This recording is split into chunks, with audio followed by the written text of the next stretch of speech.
We are walking out of Middleton-in-Teesdale, well rested. Feet don't hurt. Actually kind of enjoy walking right now. My body's like, hey, yeah, I know what I'm doing. I'm getting a little antsy sitting in town. And we've decided to cut the miles back a little bit, just so we can enjoy ourselves more and more. Got some really cool stuff coming up. Coming across two waterfalls today. Felt really good this morning while we were eating breakfast. A big thunderstorm rolled through. You have a new appreciation for sitting inside during thunderstorms when you've been hiking in them. So we are dry and happy. And there's so much water on these plants. Look at my leg. Oh my god. Sorry. Yeah, there's a lot of water on the grass. But hey, we're hiking. Gotta get wet a little bit.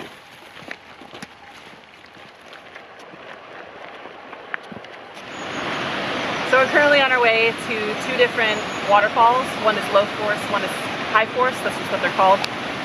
We think this is low force. It sounds more forceful than the rest of the river, but not as forceful as high force.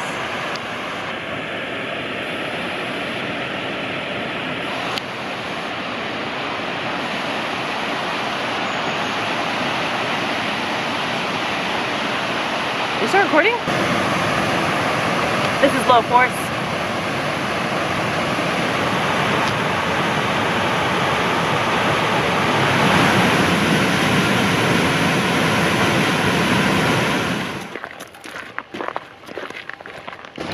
So Jeremy wants to go check out high force. That's what you can hear right now. I'm being a total baby and I'm sitting right here and I'm eating my butter cake because ain't nobody got time for that.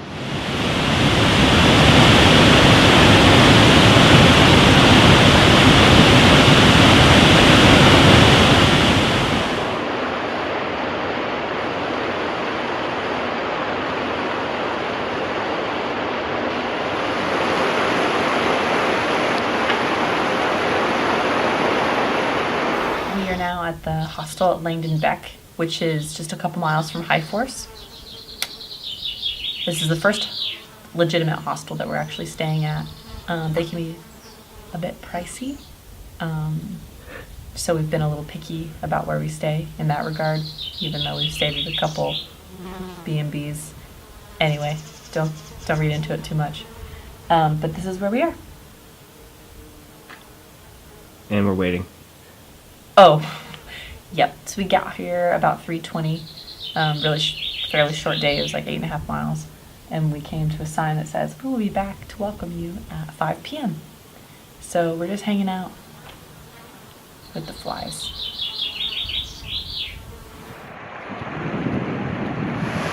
More waterfalls today.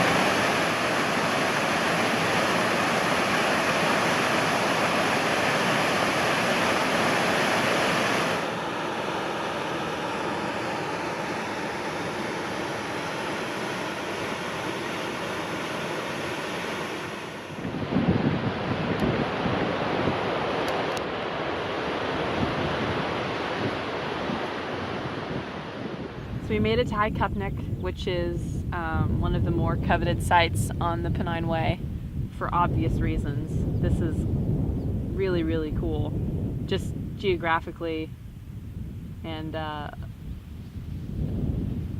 sightfully. I don't know the word you use for that. Anyway, it's appealing to the eyes. And I just realized that somewhere a couple miles back we passed our 150-mile mark, so that's pretty exciting. But yeah, it's pretty foggy up here and it just looks so mysterious. It's really cool. It's like kind of hidden. We've got it to ourselves right now. The last one just kind of cleared out, so I'm just gonna enjoy this view for a little bit.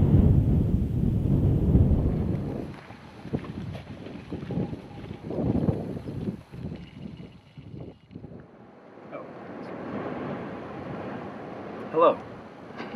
We are hidden in an old stone building on the side of a fell, hiding from the wind. This is your host, Jeremy Scroggins. Enjoy the sound of the wind as it blows over us and not into us. as we sit comfortably, having just finished lunch, and are now reading the guide for the Pennine Way. We did not talk about doing that. That was the best thing we've filmed so far.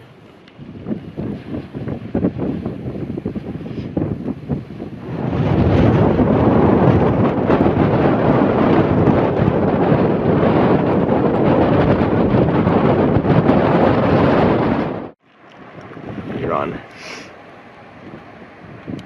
So, as you can see, we can't see anything. But I will say, the wind is probably going only like 30 miles an hour versus, I would probably safely assume 45, 50 miles an hour where we were a little earlier.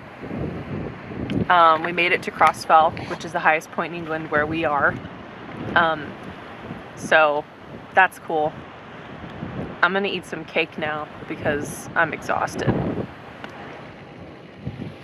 So, both of our pack covers kind of blew off. Luckily, I've done that before, so I tied them off. But if you look down here, I've got some pack cover belly. Found out it's not worth having little parachutes on our back. It's better to have kind of wet packs, because everything in our packs is safely waterproof that we need to be waterproof, so it's not the biggest problem. But also, this is the first time I've used my compass to navigate, not for fun or for training, but for actually to figure out where the heck I'm supposed to go. Really hard to see out here, and the wind is insane.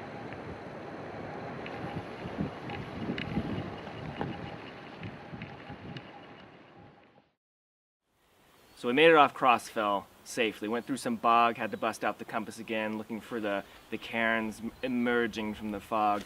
And we made it to Greg's hut safely. Here's a picture arriving to Greg's hut. A little creepy, I know. Here's another picture of me cooking. Not really exciting there. Here's a picture of Mel snuggling up, getting ready for sleep. Yes, we made it to Greg's hut. And 2 Czechs and 2 Americans were in a hut, and then an Englishwoman walks in at 9 p.m. completely soaked, as we're all basically falling asleep.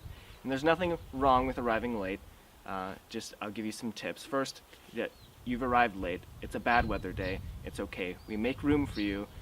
We know that it's kind of rough. You need to settle down. That's all good and fine. We understand. Just a few tips. Try not to narrate all of your actions as if we care what noises you're making. So every little detail doesn't need to be said out loud.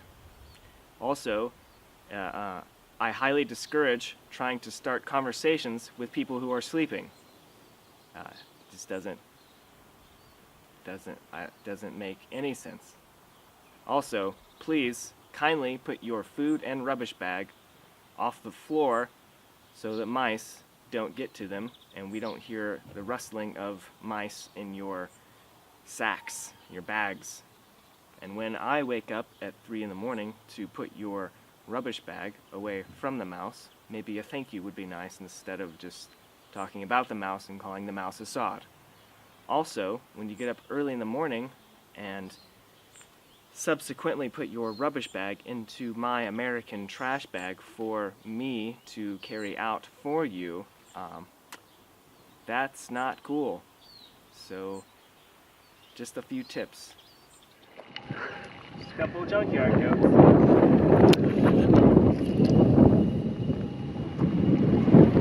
Sunshine coming across the field. It's coming across the field.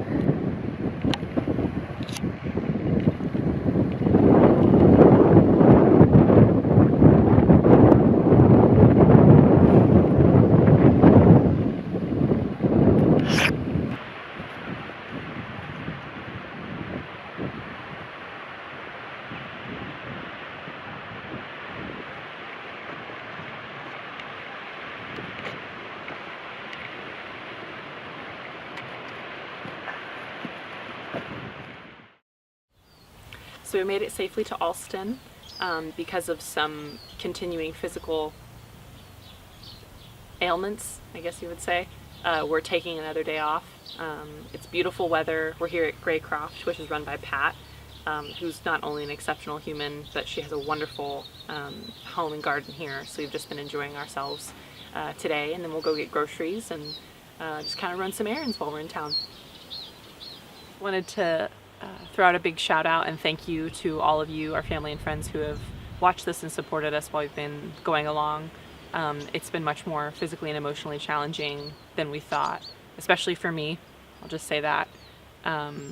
Jeremy's been such a trooper in helping me, whether it's heal physically or calm me in the hard times. When we were going over Little Dunfell, it brought back memories of the first day, which were pretty traumatizing.